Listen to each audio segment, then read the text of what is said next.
What's up, YouTube? Erod212 here with another video. So I just got back a CBCS Signature Series haul. How did I do?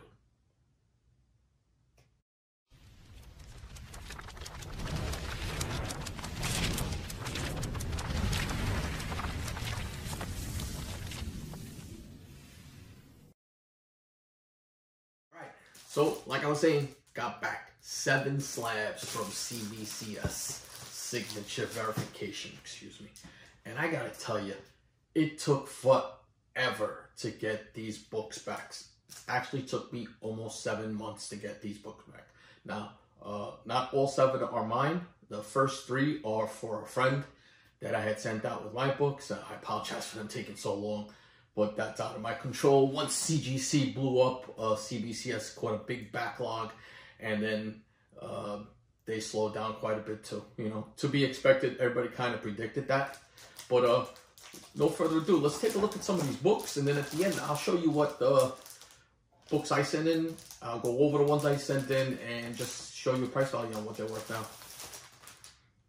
All right, so first book is Amazing Spider-Man #4, first appearance of Silk, and this one is signed by Dan Slott, and it got a 9.4, and the signature was verified.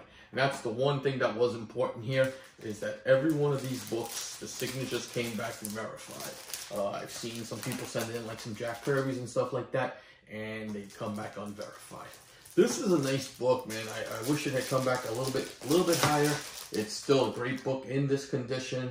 So this is Uncanny X-Men #266, and it's signed by Andy Kubert, Jim Lee, and Chris Claremont. That's the trifecta right there. Really nice book. I like this a lot. Pressed out pretty good too.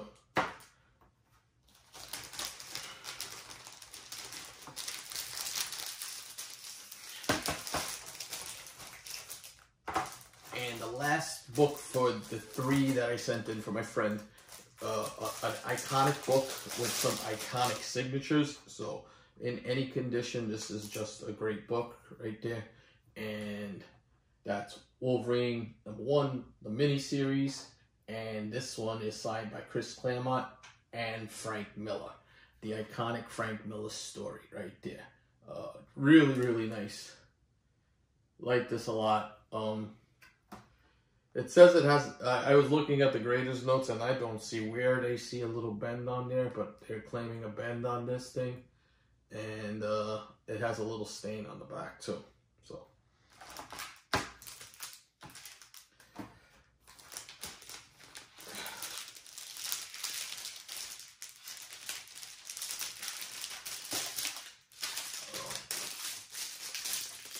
These 4 are mine. Now this one here, I won in a mystery lot from Keep It Thorough Comics. He had these blind envelopes he was doing in his mystery box, mystery lots on his auctions at one time, and took a shot on one and pulled this out, and that's Spawn #187. That's a gorgeous cover there. It came back at 9.8, and that's signed by Will Portacio and Todd McFarlane.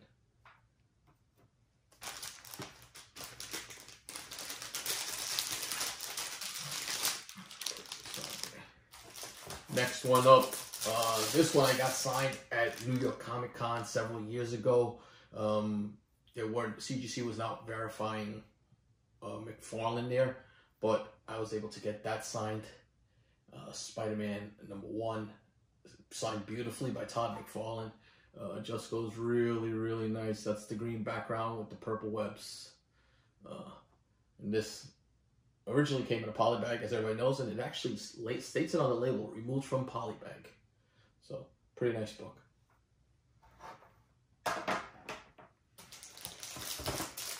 I'm glad I got this book done now. I knew that this book was not a super high grade. I was hoping for a 9.0, but came back a little lower. Came back at 8.5, but Teen Titans #2. And it's first Deathstroke, and it's signed by the great George Perez. When I got to meet George Perez at East Coast Comic Con, I had a bunch of books signed. I actually have a few more books that I didn't get verified yet, that I'm probably going to some nice Avengers books that he did some work on there. And I'm probably going to send a few things in. He is that great an artist and that important to myself, the New York Warriors. We're all big fans. Any kid who grew up in that era loves George Perez, but to find out that the man was from the Bronx and Puerto Rican descent and everything else just means that much more to someone like me. So, I appreciate everything this man is doing. I mean, just think about what he's doing. He's going out there, and second of all, he's still trying to put it in there for the fans. That's huge. And then last book I won in a Choo Choo Comics mystery box. And this is a great cover. And it's Venom Lethal Protector #1. It came back at 9.4. It's signed by Sam De La Rosa, Mark Bagley, and it has a remark. Don't know if you can see it there, by Sam De La Rosa also. So just a gorgeous cover. Really nice. And that's the last of them.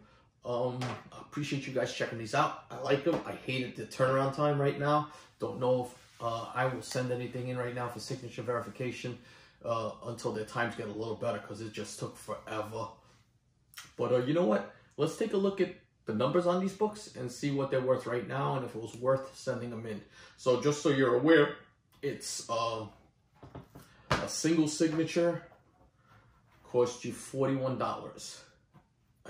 2 signatures cost you $56, and I think the 3 signature one was $71. That was their pricing tier. So it can get a little pricey depending if you have multiple books on there signed up, multiple books signed on there. All right, let's take a look at those numbers now. All right, so back with the numbers. So let's start off with Spawn number 187. It came back a 9.8 with the signature by Todd McFarlane. Now these are the lower print run Spawn issues, and it was tough. I couldn't find one of the issue I had in the 9.8 that had sold with a McFarlane signature. Now I did find one that was similar to it, another low print one, and that one had sold for approximately $225.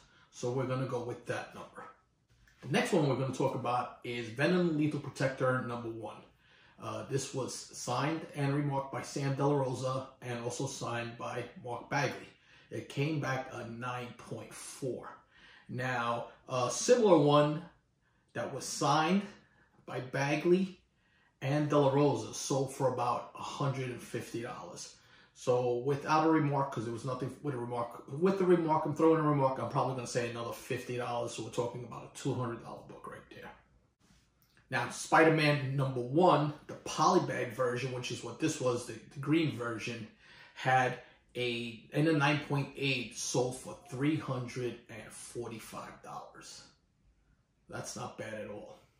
And then the last one that really caught me by surprise, and I thought it might be just because of the situation, but when I look back, it's just All New Teen Titans #2. It is the first appearance of Deathstroke. It's also created by the great George Perez. It does all the artwork on there. And an 8.5 on that book, signed by Perez, was selling for $400. I was like, wow. I think a 9A sold for like $1,800. But even without it being signed by Perez, that's a pricey book. All right, so if we take $225 and $200, $345 and $400, we get a grand total of $1,170. That's a good return on my investment. My thing is, was it worth it for me to wait almost 8 months for this? And I'm torn. Like I said, it's a good return on investment, but only because most of those books I bought either on the cheap or won them in a mystery box, so I didn't have a lot invested in them. But if I was someone who had to get rid of these books or try and, I made a living off of this stuff and tried to sell these books, within a timely fashion, I waited almost a year to get my money back. At that point, it probably wouldn't be worth the investment for me, because it's not a substantial amount of money. I mean, it's a good amount of money, but it's not substantial in real world if I was needing it to make a living. But as a collector, I'm very happy with it. But those turnaround times, I feel, just have to get adjusted. And now that CGC has gone and raised the prices again, and now you're going to get a gigantic influx of people sending in books to CGC. I just sent in an order. I have customers reaching out looking to send in orders all the time. I think it's going to get backlogged again. CGC is going to get backlogged again, which in turn trickles down to CBCS. But you know what? Let me know what you guys think about that. And if you like this video, take a look at this video, because this is a really good video. And I show you a pretty rare variant. And take a look at this video also.